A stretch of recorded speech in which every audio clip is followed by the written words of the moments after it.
En 5, 4, 3, 2, 1. Ahora comienza Ciberlegal con Juan Pablo López.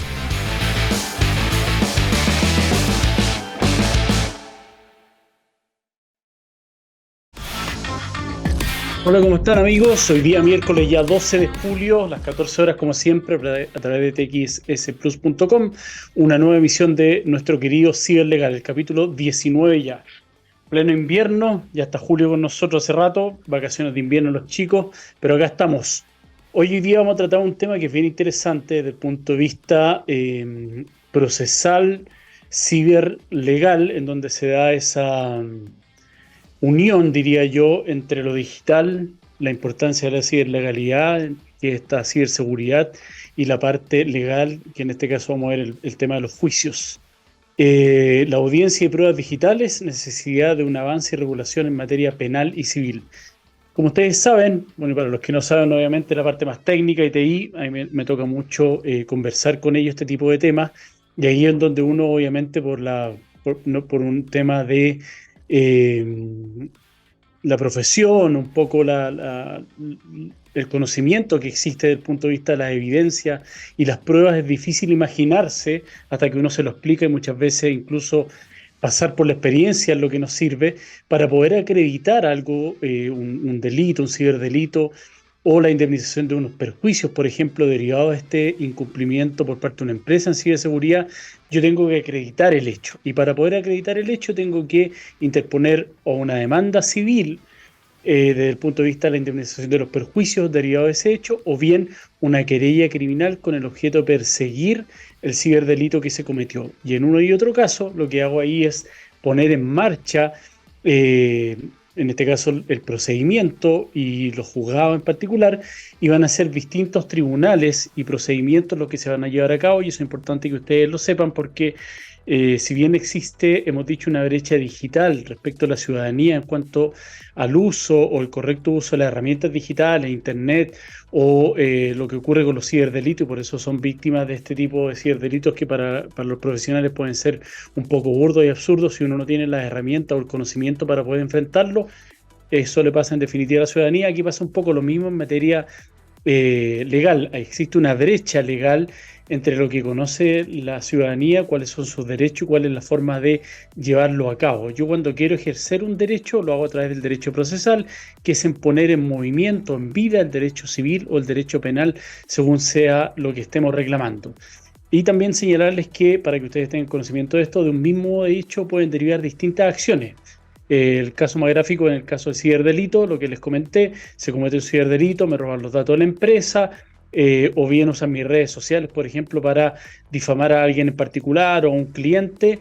Yo pierdo ese cliente, bueno, ahí se cometió un ciberdelito, que es la acción penal, pero el ámbito patrimonial, lo que dejé yo de ganar, las pérdidas que tuve, el contrato que yo tenía con ese cliente, es la parte civil. Y eso va a hacer que yo pueda accionar penal y civilmente. Penal son los juzgados de garantía, Tribunal Oral de lo Penal, que lo veremos en el desarrollo del programa, y la parte civil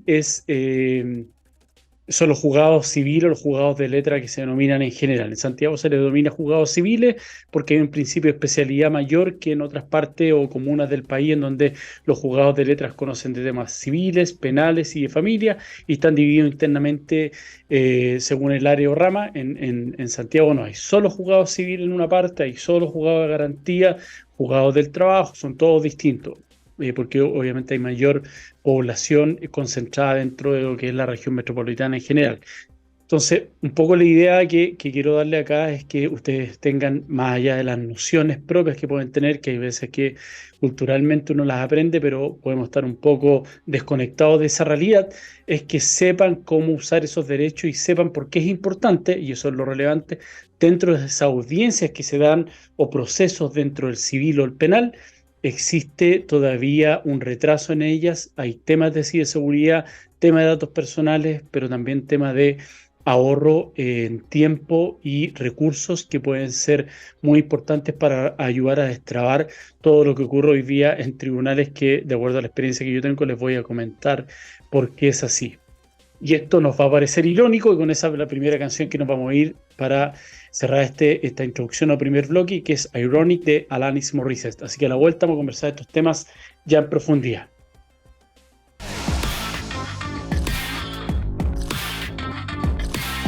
Estamos de vuelta ya para este segundo bloque de Ciber Legal. Estamos hablando respecto de las audiencias en materia civil, en materia penal y la necesidad de algún tipo de modificaciones. Para que ustedes entiendan un poco, cuando yo persigo un delito, lo que estoy estableciendo ahí o lo que quiero como resultado del ejercicio de esa acción es la culpabilidad de una persona en particular por la comisión de ese ciberdelito.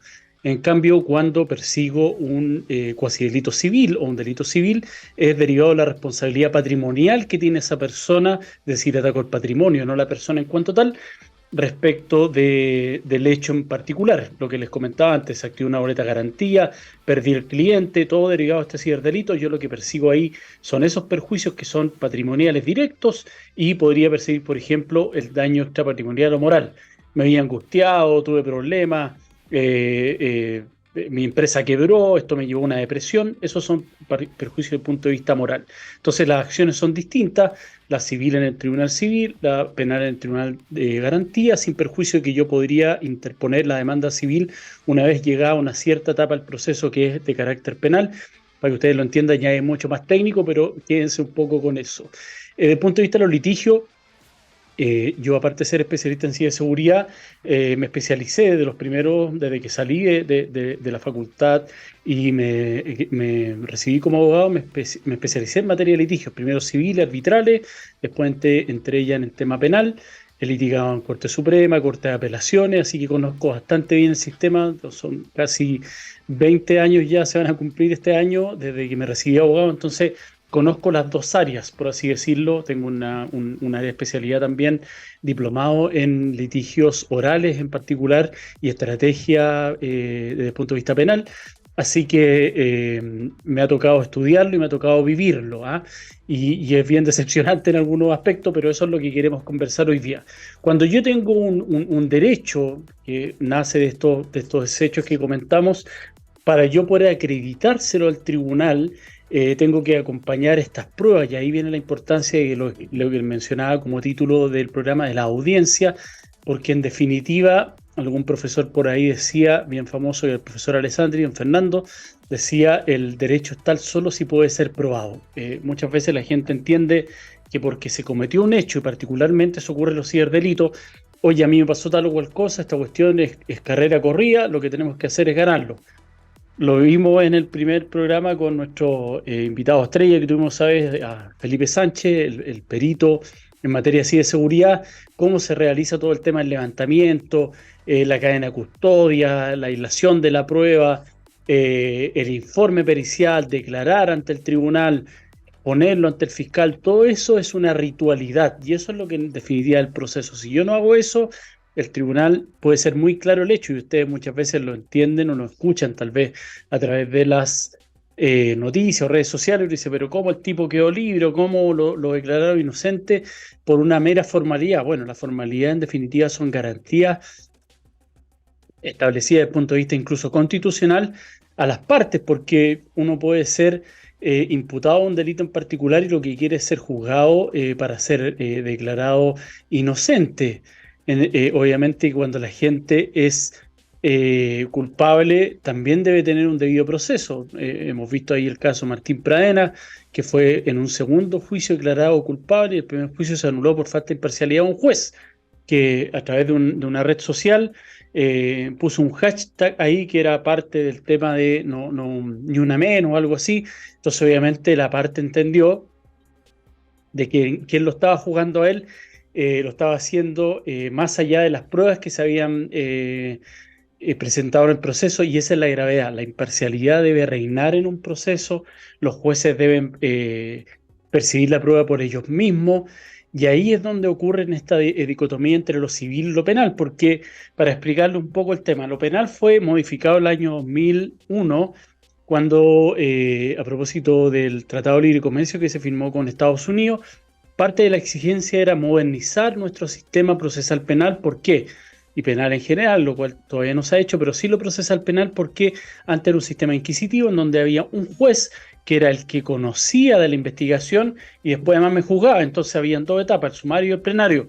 Entonces cuando uno lo juzgaba, el juez, y lo acusaba y pasaba a plenario, uno decía, bueno, yo estoy listo porque el juez que me investigó es el mismo que me va a juzgar. Es decir, no había objetividad. Las pruebas que se aportaron en el proceso contaminaban en cierta medida la decisión que debía tomar ese mismo juez. Se modificó eso y hoy día existen distintos órganos. Está el juez de garantía, que es donde se llevan a cabo diversas audiencias antes del juicio oral. Está la Fiscalía, el Ministerio Público, que es quien investiga. Está el querellante. Y está la Defensoría Penal Pública, que hay un balance entre quién es el ente persecutor, quien ejecuta la defensa de los imputados y quien falla. Ustedes han visto la estatua esta de la diosa de la justicia, que tiene su visión cubierta por un paño, porque precisamente el juez debe estar ciego frente a ese tipo de cosas y debe escuchar a las partes con el objeto de fallar de la mejor forma posible, pero no cuando es el mismo que conoce. Pero en cambio en el proceso civil sí ocurre aún eso, es un proceso de carácter escriturado. En el juzgado de garantía lo que tenemos hoy día es un proceso de carácter oral. Y la oralidad, en ese caso, lo que me permite es que el juez presencie por sí mismo las pruebas y no que alguien se las cuente o se las presente de otra forma. Es decir, la percepción de la prueba en particular lo hacemos de manera pública, lo hacemos de manera con todos los intervinientes en el proceso que tienen la capacidad de impugnarlas. En cambio, en un proceso que es escriturado, como era este antiguo proceso penal y como es actualmente el proceso civil, al ser escriturado se pierde esa percepción de la prueba. No es lo mismo cuando yo interrogo a un testigo, y eso seguramente lo han visto ustedes en las series, en las películas, en donde le preguntan algo, una pregunta clave, la típico del abogado, le hace una pregunta al testigo y se desmorona, y el tribunal o el jurado ahí en las películas norteamericanas se da cuenta de que el testigo se puso nervioso, o la víctima o el imputado, y logra ahí una confesión o cualquier tipo de cosa. Esa percepción, esa oralidad, no se logra en un proceso que es escriturado, porque es una recopilación de antecedentes. Ustedes entenderán que un tribunal además tiene, no sé, si ustedes ingresan una causa hoy día, un proceso nuevo en julio, van a ver que el rol 10.000 del año 2023. Por lo tanto, cada tribunal debe tener, no sé, 2.000 causas, 3.000 causas a ver solo de este año, y hay procesos que vienen con anterioridad. Por lo tanto, entenderán que cuando tiene que revisar mi proceso con el objeto de dictar una sentencia, no va a tener, por un tema humano, un tema de disposición del tiempo y uso de los recursos los cuales posee, el tiempo de analizar minuciosamente la prueba. Para que ustedes se hagan la idea, cuando uno rinde una prueba en materia civil testimonial, los testigos, el perito que hizo el levantamiento, hizo el informe pericial respecto a este ciberdelito en particular, va a declarar, no le toma la prueba al juez, se la toma un funcionario judicial, que es un auxiliar de la Administración de Justicia, que es un receptor. Y él tipea, escribe toda la prueba, la imprime, se adosa al expediente, y después el juez, al final de la causa, cuando ya se rindieron todas las pruebas, lo mismo pasa con los testigos, revisa los antecedentes. Aquí está la demanda, aquí está la contestación, aquí están las pruebas. Y por eso ocurre muchas veces que se omite mucha de la prueba que es relevante o importante para la decisión del asunto controvertido.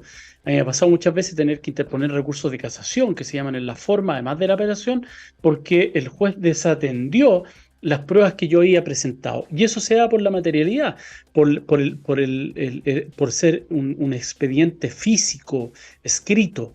Porque en cambio un juez, cuando yo tengo un juicio oral, la prueba se rinde ante él, la instrumental se lee, se analiza, la confesional o la declaración de la víctima, del imputado, se da enfrente del tribunal, la prueba de los testigos aportados por las partes de igual forma, incluso el tribunal tiene la posibilidad de interrogarlos, y hay un juez que está redactando los hechos, y se da, por ejemplo, de acuerdo a la cantidad de pruebas que existan en ese proceso, puede durar un día de las 9 a las 2 de la tarde, O una semana yo participé en un proceso que fue bastante largo, que fue la Fábrica del Terror, este empresario en Colina que maltrataba incluso sexualmente a uno de sus trabajadores. Ese duró 35 días seguidos, todo diciembre y algo más de enero. De lunes a viernes se hizo una pausa ahí entre Pascua y Año Nuevo, pero era todos los días porque tiene que ser un proceso continuo. Y al final de ese proceso se dicta la sentencia, se da un espacio de tiempo para la reacción y después se cita a las partes a escuchar ya el veredicto final, pero se dicta la sentencia en cuanto a encontrarlo culpable o absolverlo. Entonces es muy distinto la disposición de un tribunal que percibe por sí mismo los hechos a otro que lo redacta, incluso un funcionario que puede no ser el juez, o que el juez lo lea 3 años después que ocurrieron los hechos, porque eso es lo otro, duran un montón los procesos de carácter escrito, como lo son en este caso los civiles. Entonces, para que usted se haga una idea, la diferencia de rendir la prueba de una forma o de otra es fundamental. Y aquí obviamente es donde nace, y eso es para que ustedes entiendan por qué estamos hablando de esto, nos estamos situando frente a un procedimiento, porque en los procedimientos existen etapas. El procedimiento es una serie de actos con el objeto de llegar a un fin, que es la dictación de la sentencia. Y dentro de esa serie de actos existen audiencias. Lo relevante es que, por ejemplo, el proceso civil existe la audiencia de contestación, de conciliación y prueba, por ejemplo, en un juicio que se llama ordinario, que tampoco es obligatoria, y también los clientes a veces creen, oye, bueno, esperemos arreglar en esta etapa. Es una mera formalidad. Si no va una de las partes, se tiene por agotar la instancia. El juez pregunta, de hecho, si están las partes, ¿hay alguna posibilidad de acuerdo? No, ninguna, perfecto, se da por terminada la audiencia y se sigue ante el juicio. O sea, es un hito del proceso, una mera formalidad, pero no es determinante. Eso, por ejemplo, hoy día en algunos tribunales se rinde esa prueba, se lleva a cabo esa prueba a través de una plataforma que es Zoom, que es la que usan los tribunales en particular. Y eso obviamente conlleva un ahorro de recursos y un ahorro de tiempo y de recursos humanos, tanto de las partes, que son los abogados, que por ejemplo tenemos que trasladarnos al tribunal. Hay un tema de incluso social, el uso del vehículo, el uso del transporte público, llegar al tribunal, el tiempo, 45 minutos, una hora en trasladarse, esperar el llamado a la audiencia. Y esta audiencia de conciliación, por ejemplo, a veces dura 3 minutos. Se levanta el acta, las partes que asistieron, se toma la identificación, los RUT, se exhibe la cédula, se firma, 3 minutos. Versus una hora y media de ir, 45 minutos, 45 minutos volver. Estuve 1 hora y media, 2 horas fuera de mi trabajo actual para llegar al resultado que yo sabía que no íbamos a llegar a acuerdo, porque eso lo conversa uno antes con la contraparte cuando hay un acuerdo. Entonces ahí, por ejemplo, hay un ahorro de recursos. Obviamente, y eso es más importante en nuestra audiencia que voy a hablar, lo que importa acá es el resguardo y la ciberseguridad de esa audiencia en particular. Todos conocimos en su oportunidad, Zoom no era una plataforma que fuera muy conocida hasta antes de la pandemia. Con la pandemia explotó, una empresa gigante hoy día que se pasaba lo que era el Zoom booming. ¿Se acuerdan que estaban ahí, estábamos todos, no sé, en un cumpleaños, en una clase, en una charla, en los famosos webinars? Todos dimos o participamos en un webinar sobre alguna materia y ingresaba alguien porque tenía las credenciales que alguien le había compartido y subía un video de alto contenido sexual, un video derechamente pornográfico o unas fotos, y ahí quedaba la grande porque se perdía el control, nadie sabía bien cómo actuar, y eso lo proyectaba, y eso pasó en muchas partes, incluso en clases que se estaban dando por alumnos de básico o de media, donde se hizo este tipo de ciberataque o ciberdelito, como ustedes quieren llamarlo. Y ahí había obviamente una inexpertise, brecha digital, nuevamente volvemos a lo mismo, de cómo usar la plataforma. A mí una vez me invitaron a una charla así de seguridad referente a estos temas, y me enviaron el link y le dije, bueno, este link tiene algún tipo de ID, clave de acceso. No, ninguno, el que usamos siempre. O sea, los 20 webinars que habían hecho hacia atrás, esa fundación era en esa oportunidad en particular, cualquiera persona de esas 20 que lo haya compartido podía ingresar a la charla que yo estaba dando así de seguridad. Entonces le dije, oye, en casa herrero cuchillo palo. Generalmente, además, los ciberdelincuentes, los hackers de sombrero negro, ahí les gusta además pasarle la cuenta a quienes se dedican a la ciberseguridad y tratan de atacar este tipo de eventos y dejar ahí en claro de que no era tan seguro. Entonces les dije, tratemos de crear un evento en particular con claves, con restricciones, con petición de ingreso, con control de la sala, control de las cámaras, para que tengamos un mínimo de ciberseguridad y seguridad y nos pase esto, porque si no puede que ocurra un hecho como el Zoom bombing. Como les mencionaba, ellos lo entendieron y se dieron cuenta que no estaban preparados. Pero eso, por ejemplo, podía ocurrir en una audiencia. Hoy día las audiencias tienen un código de seguridad, un ID, se chequea, se deja en una sala de espera, hay un funcionario que antes que ingrese el juez a la sala verifica que sean los abogados que estén presentes, nos piden la cédula, no deja ingresar a nadie. Incluso eso me pasó una oportunidad con testigos que en pandemia rindieron la prueba testimonial a través de la plataforma Zoom y los pobres tipos no sabían usar la plataforma, entonces se subían con el teléfono en la señora, iPhone de Juanita. Bueno, pero usted se llama Juan Pablo López y aquí dice iPhone de Juanita, no lo puedo dejar entrar. Yo ahí llamando al cliente para que se comunicara al testigo, para que cambiara el nombre de la plataforma, porque ellos tampoco lo hacen en el tribunal, son bien estrictos en ese sentido, uno tiene que ingresar con el nombre, rol de la causa y calidad que uno posee ahí, demandante o demandado. Entonces, todas esas cosas nos pueden llevar a que a protegernos, obviamente, y el no usarlas puede llevar a que se vulnere la prueba. En materia penal puede ser incluso más grave. Yo tuve juicios orales completos realizados a través de la plataforma Zoom. 4 días de juicio de 9 a 12. Fue un caso que era bien bullado también respecto de abuso sexual a una menor de 18 años que era un atleta de Chillán. El tipo fue condenado, era el profesor de atletismo, fue condenado, la información es pública, así que no estoy revelando nada.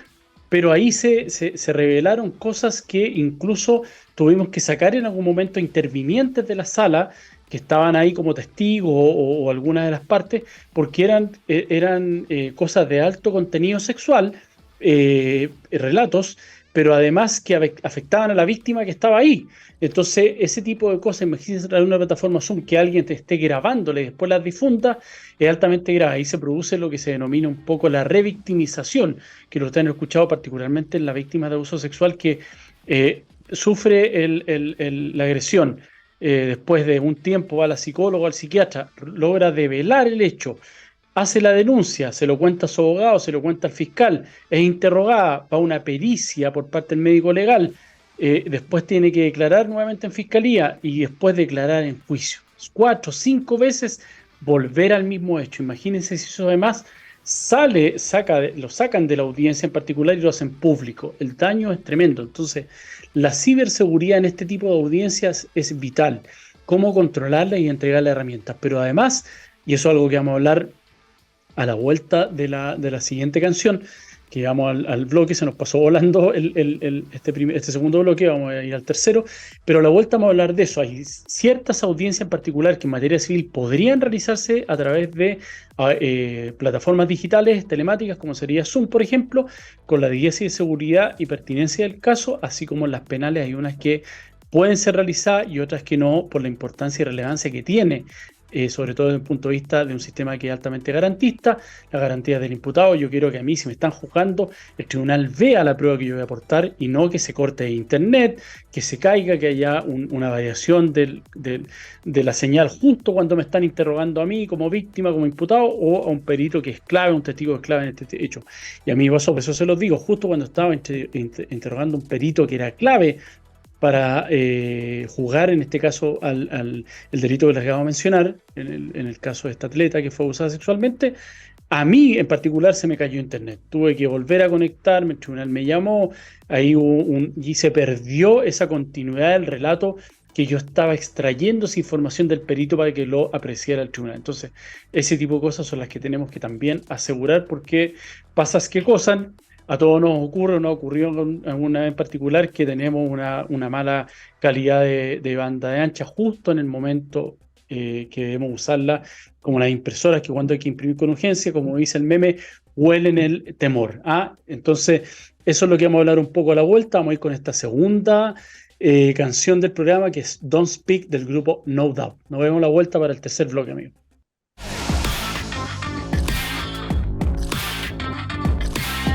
Estamos de vuelta para este tercer bloque de Ciberlegal, amigos. Recuerden, estamos hablando respecto de las audiencias que se realizan procesos penales, civiles, la importancia de la ciberseguridad en ella, pero la necesidad de que exista una modernización del sistema. A ver, para que ustedes entiendan, a veces la gente, cuando hablamos de los delitos, de la ley de ciberdelito, que era el año 93, se modificó, ya estamos con una legislación actualizada que puede ser más o menos buena, pero está actualizada. La ley de protección de la vida privada y datos personales del año 99, estamos esperando ansiosos que salga antes de la primavera. Julio, agosto dicen que podría ser la fecha, era mayo, pero ahí por diversas contingencias no ha salido. Esa ley del año 99. Pero si pensamos, por ejemplo, en el Código Penal es del año 1900, del Código de Procedimiento Civil 1900, Código Civil 1857, entonces háganse una idea del desfase que existe de los tiempos. Los ministros de la Corte Suprema, la Corte de Apelaciones también son jueces que tienen una trayectoria y han llegado ahí después de una carrera funcionaria, por lo tanto no es gente que haya desarrollado su carrera de la mano de la tecnología. Muchos de ellos usaban expedientes, de hecho, que eran físicos. Hoy día los expedientes, la diferencia es que son digitales en materia civil. En materia penal no hay expediente, hay carpeta investigativa y después toda la prueba, como les digo, es presencial o se percibe directamente, me refiero. Y en materia civil sí existe expediente y antes los expedientes incluso eran escritos, se foliaban, se cosían y estaban ahí guardados. Entonces es difícil hacer este cambio porque ahí es lo mismo cuando hablamos de la empresa y el cambio, el salto de transformación digital, hablamos de un cambio cultural. Acá es lo mismo.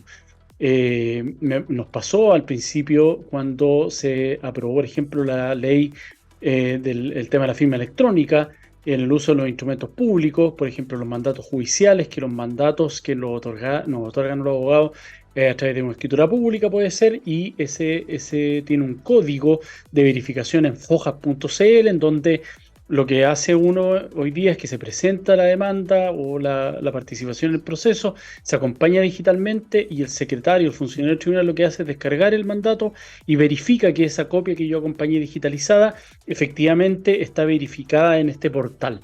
Bueno, en un principio los secretarios de los tribunales no autorizaban los poderes de esa forma y lo que le pedían a uno es que imprimiera el poder y fuera a donde el notario que lo otorgó y le pusiera un timbre. Nos gusta el Chile el tema del timbre, el logo, todo lo que sea ahí que dé algún grado de seriedad o de protocolo, por así decirlo, le gusta al tribunal. Entonces eso pasaba, que era un absurdo, había una ley aprobada, pero no, yo no voy a autorizar nada mientras usted no me traiga con el timbre de notaría, porque todo era parecía una fotocopia, porque era digital. Pero eso, por ejemplo, pasa culturalmente, internamente en el tribunal, que son reacios a todo este tipo de documentación o a todo este tipo de pruebas que son de manera electrónica y tienden a desconfiar de ellas. Durante la pandemia se vieron obligados a hacerlo, se dictó de hecho una ley en pandemia en donde todos los procedimientos, primero en materia civil la prueba se suspendió, todo ese periodo lo más importante se suspendió, pero las audiencias se realizaban de manera telemática y después se pudieron realizar algún tipo de audiencia como la testimonial y la confesional, que es la confesión de la parte que es citada a declarar, a través de la plataforma Zoom. Lo cómico que ocurría en esa etapa es que, así como ocurre, por ejemplo, en los procedimientos arbitrales seguidos ante la Cámara de Arbitraje y Mediación de la Cámara de Comercio de Santiago, la prueba testimonial o confesional se graba. Hay un diálogo, se interroga al testigo, se conversa más bien con él, y eso queda grabado y los audios después son entregados al juez y los abogados para hacer los análisis respectivos de los escritos que correspondan, pero queda ahí. El juez tiene la posibilidad de decir, oye, no me quedó claro este hecho en particular, a ver qué dijo el testigo, y lo escucha, que queda bajo un protocolo obviamente guardado, no se puede modificar, y queda grabado. ¿Qué pasaba en los tribunales civiles? Se grababa esta prueba, este funcionario que es el que encargado de tomar la prueba la grababa, pero para el solo hecho después mecanografiarla, tipearla y entregarla escrita al tribunal. Y el juez nunca tenía acceso a la grabación, sino que era el propio funcionario, el receptor judicial que la grababa, después la tipeaba él o su secretaria, hacía la correlación, daba fe de que era la misma que se presentó a través de esta grabación y se la entregaba y quedaba igual en el expediente tipiada o impresa, por así decirlo, en este caso digital. Entonces ahí, por ejemplo, se desaprovecha una oportunidad que, si bien el juez no tiene la posibilidad por el sistema antiguo que tenemos de participar en todas las audiencias que sean de rigor, sí tiene la posibilidad, si hay algo que lea, porque no es lo mismo leer un hecho, es como cuando uno manda un mensaje por WhatsApp y la otra persona se ofende o siente algo distinto, es porque el mensaje es plano. No va con una expresión, aunque lleve 25 emojis, ¿ah? Aquí lo mismo, en el tema de la prueba, es distinto que el juez lea la declaración del testigo o la declaración del demandado o el demandante, a que lo escuche. Cuando le preguntaron cómo fue que respondió, qué es lo que dijo, y más aún así, que es lo que ocurre en los tribunales orales en lo penal, que lo vea, que el tribunal lo perciba. Hoy puso cara, se asustó, se molestó, se indignó con la pregunta, es un tipo que es irascible, contestó mal al abogado delante de todos los jueces. Eso es lo que uno dice cuando hace el análisis final en un alegato clausura. Imagínense, señoría, si fue violento y molesto cuando yo le pregunté delante de 5 gendarmes y el tribunal que lo está juzgando, y me contestó y casi que me amenazó. A mí una vez un tipo me amenazó en un juicio. Eh, Imagínense lo que le hizo a la víctima estando solo los dos. Eso lo grafica porque el tribunal lo vio. Claro, el tribunal hace ese razonamiento. Si fue capaz de ser violento delante de todos nosotros, ¿cómo habrá sido con la víctima cuando la agredió en privado? Pero esa posibilidad no la tiene el juez civil porque lee un relato que puede ser más o menos claro, pero no es determinante en cuanto a la accesibilidad de la persona que declaró los gestos, como le digo, todo lo que usó. Entonces, eso, por ejemplo, algo que después se derogó el 31 de octubre del año 2022, se derogó esa normativa, 2021, perdón, y siguió rigiendo la antigua, y hoy día tenemos que ir al tribunal, declarar frente al juez, y además pasa algo, que se le pregunta algo al testigo, para que diga el testigo tal o cual cosa, y el testigo empieza a declarar y el funcionario le dice, esperen un segundito porque yo tengo que redactar esto, usted me tiene que dictar a mí. Entonces comprenderá que el relato no es el mismo cuando el funcionario está tipeando a que yo estoy hablando y relatando esto. Si este programa fuera de esa forma, duraría 3 horas y media. Y eso es lo que puede durar una prueba. Yo he estado en pruebas de 3 testigos que parten a las 9 de la mañana y terminan a las 2:30 de la tarde. ¿Por qué pasa eso?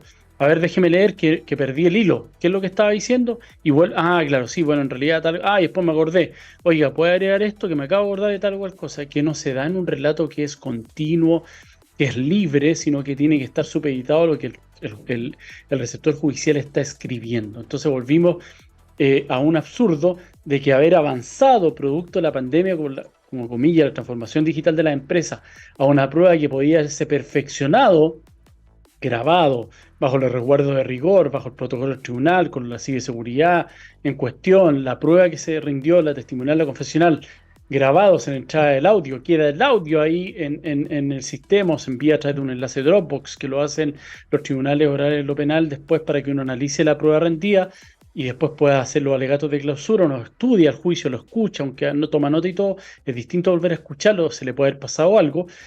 Acá lo mismo podría haber ocurrido y el juez además tiene la posibilidad de revisar los audios, qué es lo que dijo el tipo. No, volvimos atrás, volvimos a lo mismo. Nos bajamos de esa transformación digital y volvimos a lo usual, al siglo anterior. Entonces ahí hay una oportunidad que se desaprovechó.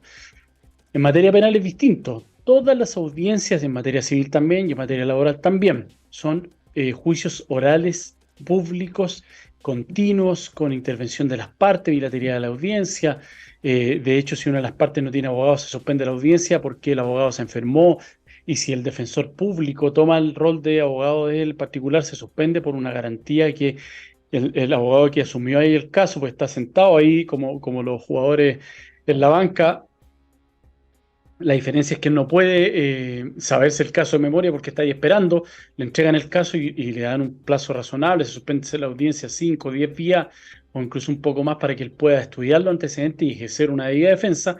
Esas son las garantías, por eso se llaman juzgados de garantía, porque lo que buscan es resguardar las garantías constitucionales que tienen las partes y particularmente el primero de ellos, obviamente, es que todos somos inocentes hasta que se declare lo contrario por parte de la Fiscalía ante un tribunal oral y público. Entonces, esas audiencias que se rinden en el juzgado de garantía son las que hemos escuchado y vemos en la televisión, la formalización por ejemplo, que es muy importante y relevante, y ahí generalmente son presenciales, se dieron muchas formalizaciones también en ese sistema, pero hay delitos que son de poca monta, se llama, que no son, no hay un homicidio, no es una violación, no es violencia intrafamiliar con grado de muerte, por ejemplo, que podríamos decir que son de alto interés desde el punto de vista de la garantía. Son delitos menores que puede ser, por ejemplo, una falsificación de un instrumento, un giro doloso de cheque de poco valor. Esas audiencias podrían, por ejemplo, ser todas tomadas en un bloque de una hora a través de una plataforma Zoom en una sala especial. Por ejemplo, la Corte de Apelaciones de Santiago tiene la sala número 13, que es la sala digital. Y todas las causas que llegan ahí, que esa sala eran 12, se creó precisamente para agilizar las causas y que se vieran mucho más causas que las que se ven diariamente en la Corte. Hoy día el tiempo de espera desde que yo interpongo un recurso de apelación, sube a la Corte y se alega, son 2 años, imagínense. Un juicio abajo dura 3 años, 2 años más en la Corte. Entonces esta sala vino a descongestionar eso que estaba ocurriendo post pandemia y funciona solamente de manera digital. No hay alegatos presenciales. Eso mismo podría ocurrir, por ejemplo, en juzgados de garantía, que fueran alegatos digitales o comparecencia digital cuando son este tipo de delitos, que no tengamos que trasladarnos al centro de justicia y en Rondizón y lo mismo, 40 minutos para allá, 40 minutos para acá, audiencias que a veces duran 3 a 5 minutos, se llena de gente, bueno, y también hoy día en invierno peligro de contagio y un sinnúmero de cosas, pero sobre todo ahorro de tiempo y de recursos humanos, abogados, el tiempo, recursos de los clientes que se ven encarecidos y recursos humanos utilizados por el tribunal. Salas especiales que se creen para ese tipo de delitos. Por ejemplo, hay otros que son de aumento de plazo de investigación. ¿Qué es lo que ocurre? Me formalizan y el tribunal le fija al fiscal porque nadie puede estar esperando tiempo excesivo para ser juzgado, tiene que tener un proceso que sea justo y además dentro de los plazos razonables, por lo tanto se le fija 30, 60, 90 días de investigación. Pero ¿qué pasa? Se despacha un oficio al médico legal y el médico legal se demora 6 meses en responder. Entonces el fiscal a los 30 días que se fijó, a los 60 días, el día 59, solicita audiencia de aumento de plazo de investigación. Se fija para 30 días más, lo mismo, nos desplazamos todo al centro de justicia, defensor, abogado, fiscal, y el tribunal le dice eso, oiga, ¿qué pasó? Mira, aquí está el tribunal, yo despaché el día 5 del plazo de investigación el servicio médico legal, pero como es de público conocimiento, no contestan antes de 120, 150 días, por lo tanto requiero más plazo. El tribunal sabe eso, la defensa ni siquiera se opone y dice, sí, efectivamente, vamos a conseguir 60 días más, de nuevo dentro del plazo. Entonces, podrían ser procesos automatizados, ni siquiera ir a esa audiencia. Oiga, ¿qué es lo que pidió? Aquí está, ingresado copia del oficio, médico legal, el tribunal lo constata y va aumentando automáticamente el plazo de investigación hasta que llegue ese oficio en particular, pero no nos sentemos nuevamente a debatir un hecho que es de público conocimiento. A mí me ha tocado asistir a audiencias que son en un bloque de 10 a 11. Yo estoy dentro de ese bloque en donde hay 30 audiencias y esas audiencias no duran más de 30 segundos. Nombre de las partes, RIT de la causa, objeto de la audiencia, médico legal, y hasta ahí llega el tribunal. Perfecto, vamos a otorgar 60 días, ¿estamos de acuerdo? Estamos de acuerdo. Hasta luego, gracias abogados por concurrir. Nos vemos en la próxima audiencia. Chao. 30 segundos a un minuto. Imagínense 1 hora y media de traslado y todo lo que hemos hablado que conlleva todo este tema. Por lo tanto, es indispensable que se haga un nuevo análisis, porque obviamente también lo han escuchado.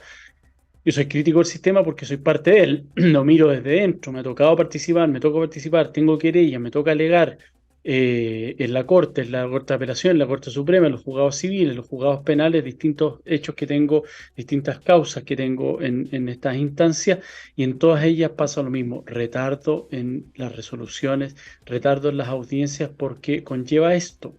Lo mismo en el tema de las notificaciones que hemos hablado en nuestros programas a propósito de cómo podemos mejorar este sistema. Yo he escrito, de hecho, a propósito en mi página de LinkedIn, hay varias columnas ahí que se pueden suscribir respecto a este tema de las notificaciones. Hoy día para notificar yo tengo que contratar a este mismo funcionario receptor judicial que tiene que ir a hacer la búsqueda positiva para ver si la persona vive ahí, notificarla, pedirle al tribunal, y hay veces que eso me dan 1 mes y medio, 2 meses, y el receptor no alcanza a hacerlo porque tiene también 100 causas a su haber. Entonces va una semana y vuelve a ir en 3 semanas más y ya me quedé fuera de los plazos. Cuando, por ejemplo, podríamos tener establecido de que toda persona que tiene obviamente su OGB, que es la Oficina Judicial Virtual, y tiene todos tenemos clínica activada por obligación, debiera tener ahí un correo electrónico de contacto, que es una formalidad de notificación establecida en el Código de Procedimiento Civil, y además una dirección física en donde se le despache copia certificada de la demanda que se presentó en su contra o de la audiencia en particular que se cita. Porque cada notificación puede costar 120.000 pesos y a veces no se llega a hacer o es negativo y se tiene que hacer nuevamente porque el tipo simplemente ese día cuando fue el receptor se negó y salió el mismo, porque el receptor no le puede pedir la identificación, no es carabinero, no está haciendo un control de identidad, le dice, oiga, estoy buscando a Juan Pablo López, no me conoce, digo, no vive acá, hace 6 meses que no vive acá, muchas gracias, adiós, y se va el tipo. Y ahí nuevamente hay que hacer la gestión, pedir oficio y se pierde un montón de tiempo. Eso, por ejemplo, sería ahorrar recursos, agilidad en el sistema y se podrían mover mucho más rápido las causas. Eso es complejo, es una modificación que tiene que hacerse desde adentro, de a poco, ir probando, obviamente, pero están las herramientas tecnológicas, digitales y de seguridad para resguardar los derechos de los intervinientes, que es lo básico en esta materia civil y en materia penal. Está la laboral y la familia también, familia a veces mucho más grave porque es menor involucrado, pero están las herramientas para poder llegar a ese, no quiero decir que sea idílico o que sea utópico, porque se puede hacer y hay partes en donde se ha hecho, y de hecho la pandemia funcionó perfectamente, pero tiene que existir la voluntad y el cambio tiene que ser cultural. Para eso tenemos que incorporar gente dentro de los tribunales que esté conectada con la digitalización, porque es complejo cuando no lo están. Ayer, por ejemplo, a mí me tocó alegar una causa y éramos 3 abogados, estábamos 2 presentes, yo fui a alegar de manera presencial, me gusta hacerlo así, y había un tercer colega que estaba en el monitor y alegó de manera remota, y el problema ahí era que el típico, que es como la Ouija digital 2.0. ¿Me escucha, abogado? No me escucha. Mueva la mano a ver si me escucha. Está acá con nosotros y se produce eso que llega a ser cómico en cierta medida, pero es porque todavía los procesos son lentos, la gente no está capacitada para poder llevarlo y se tiende a pensar que lo digital, porque de hecho está mal visto no ir a alegar hoy día que sí se puede hacerlo, es de menor entidad que lo presencial. Y ese es el error que muchas veces puede corregirse de esta forma. Nos vamos a ir a la tercera pausa del programa y vamos a volver con las conclusiones. Quiero recordarle además que Ciber Legal, como ustedes bien saben, que nos auspicia este programa, es una empresa que está dedicada precisamente a la culturización del factor humano, a la digitalización de por el objeto de estar prevenido y preparado para poder precisamente protegerse de los ciberdelitos que muchas veces se cometen a través de ingeniería social, de un correo electrónico, el phishing, smishing y todo lo que ustedes conocen. Y si el factor humano está protegido, está preparado, puede obviamente percatarse de tal y activar las alarmas de rigor, las red flag, para poder prevenir y no ser víctima de un ciberdelito que después podemos lamentar por los montos involucrados en ello. Nos vamos con la tercera canción, que vamos a hacer aquí un puente con el gran Gustavo Cerati, y nos vemos a la vuelta para el cierre y las conclusiones de este programa. Amigos, volvemos para esta última parte, el cierre, ya las conclusiones de este programa. A ver, lo hemos dicho, el derecho va atrás de los negocios y los negocios van atrás de la tecnología. Entonces aquí hay una brecha gigante que se da. Yo escribí una columna que la pueden revisar también, que está esto un poco más detallado en algunos aspectos de lo que hablamos, otros más gráficos lo hice acá en el programa. Pues es la idea de que la columna también sea un complemento a lo que hablo en el programa. Pero lo importante, y esto yo sé que nos ven en otras partes de Latinoamérica, México, Argentina también los procesos son muy lentos, yo tengo varios clientes que son argentinos, en México está el tema de la oralidad también, pero lo importante es que entendamos que el cliente o el afectado, la víctima, entiende que cuando la justicia en este caso llega, ya no es justicia, es un dicho de hecho. Eso de que la justicia tarda pero llega ya no es tanto, porque la justicia si tarda demasiado ya deja de ser justicia. Si a mí me robaron 5 millones de pesos hoy día, tuve que endeudarme, tuve que conseguir un crédito, tuve que pedirle plata a familiares, amigos para poder recuperar esos 5 millones de pesos y después empezar a devolverlo. Y en 7 años más me devolver esos 5 millones de pesos, aunque estén reajustados o lo que sea, ya dejó de ser justicia. Lo voy a tomar como que me llegó un bono del cielo, pero no son 30, 60, 90 días los que yo requería esa plata con urgencia.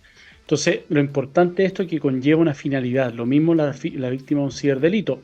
Si yo fui víctima como persona natural, me robaron el dinero de mi cuenta corriente o sacaron crédito a mi nombre, la tarjeta de crédito, yo quiero que hoy día esto sea y sea lo más rápido posible. Hoy día los procesos, sobre todo en Chile, y eso es lo que he hablado un poco, que fue el impacto obviamente de la pandemia, eso yo no lo niego, ahí se produjo un cuello de botella. Pero hoy día tiene que haber una reformulación en cuanto a la actividad que tiene, por ejemplo, la Fiscalía y cómo actúa, cómo atiende a las víctimas. Ellos señalan que obviamente no son los abogados de las víctimas, es verdad, ellos persiguen, son los persecutores de una acción penal pública por parte del Estado. Pero eso están los abogados particulares. Pero aún así los abogados particulares tampoco tenemos la misma atención que debiéramos tener en cuanto a la aportación de las pruebas, en cuanto a la tramitación de las diligencias, el despacho de las mismas y la rapidez con que debieran ejecutarla, por ejemplo, la policía. Y todo eso se lleva a cabo si existe un sistema que esté más probado, más aceitado, más digitalizado y automatizado en muchos aspectos, y eso es lo que falta. Hay garantías que sean custodiadas, sí, pero también hay procesos que se pueden llevar a cabo precisamente custodiándolo, y eso es el que nos lleva a que estas audiencias en donde formalizamos, acusamos y llevamos un proceso criminal, un proceso oral en lo penal, perdón, que tiene una sentencia, son mucho más rápidas. ¿Por qué? Porque precisamente el plazo lento es el plazo previo a la formalización, que puede durar 2 años, pero no tiene un plazo fijo ilimitado, pero el fiscal tiene que reunir todas las pruebas para llevar a cabo una acusación. Es decir, cuando formaliza tiene que tener la convicción de que va a acusar o que va a tener una sanidad alternativa que sea beneficiosa como Estado y como víctima. Entonces, esa investigación previa es la que dilata todo el sistema, demora y en definitiva toda esta audiencia, lo que estamos hablando hoy, no sacamos de nada con tener todo digitalizado, todo perfectamente estructurado, si vamos a estar esperando que se despache un oficio en médico legal que demora 2 años en contestar. Ese es el problema, un poco lo que hablamos con Michelle en su oportunidad, nuestra invitada, la doctora de la Universidad Adolfo Ibáñez, en temas de inteligencia artificial, y lo de yo también en un programa anterior.